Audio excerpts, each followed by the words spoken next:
পবিত্র হজ পালন করতে ধর্মপ্রাণ মুসলমানরা আজ সৌদি আরবের তাবুর নগরী মিনার উদ্দেশ্যে রওনা হচ্ছেন। ৭ জিলহজ থেকে ১২ জিলহজ পর্যন্ত মিনা, আরাফাত ও মুজদালিফায় অবস্থান করবেন হাজিরা। ৮ জিলহজ মিনার তাঁবুতে অবস্থান করে ইবাদত বন্দগি করবেন তারা।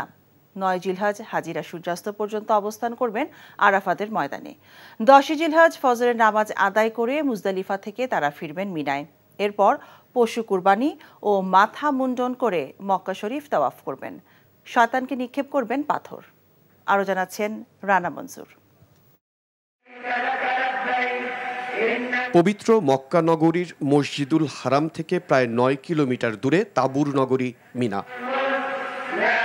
বৃহস্পতিবার ৬ জিলহজ এশার নামাজ আদায় করে মিনার উদ্দেশ্যে মক্কা থেকে রওনা দেবেন হাজিরা।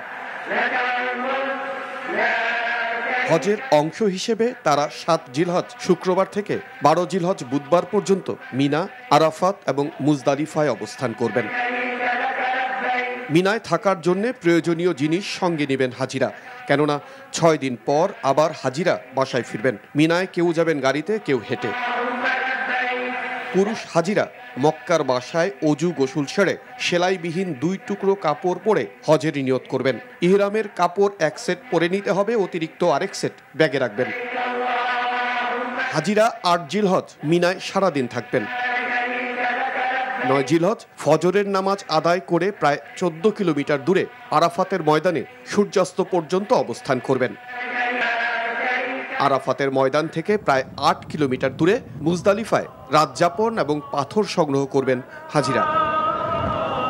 ১০ জিলহজ ফজরের নামাজ আদায় করে মুজদালিফা থেকে আবার মিনায় ফিরবেন। এরপর পশু কোরবানি করবেন এবং মাথা মুন্ডন বা চুল ছেটে স্বাভাবিক পোশাকে মক্কায় কাবা শরীফ তাওয়াফ করবেন। তাওয়াফ সাফা থেকে মরওয়া পর্যন্ত দৌড়ানো শেষে মিনায় ফিরে গিয়ে ১১ এবং ১২ জিলহজ অবস্থান করবেন হাজিরা এবং প্রতিদিন শয়তানকে ৩টি করে পাথর নিক্ষেপ করবেন। রানা মঞ্জুর, এনটিভি ইন্টারন্যাশনাল ডেস্ক। এখন জন্ম সনদ দিয়ে খোলো বিকাশ স্টুডেন্ট অ্যাকাউন্ট। নিজের বিকাশ নিজে কর।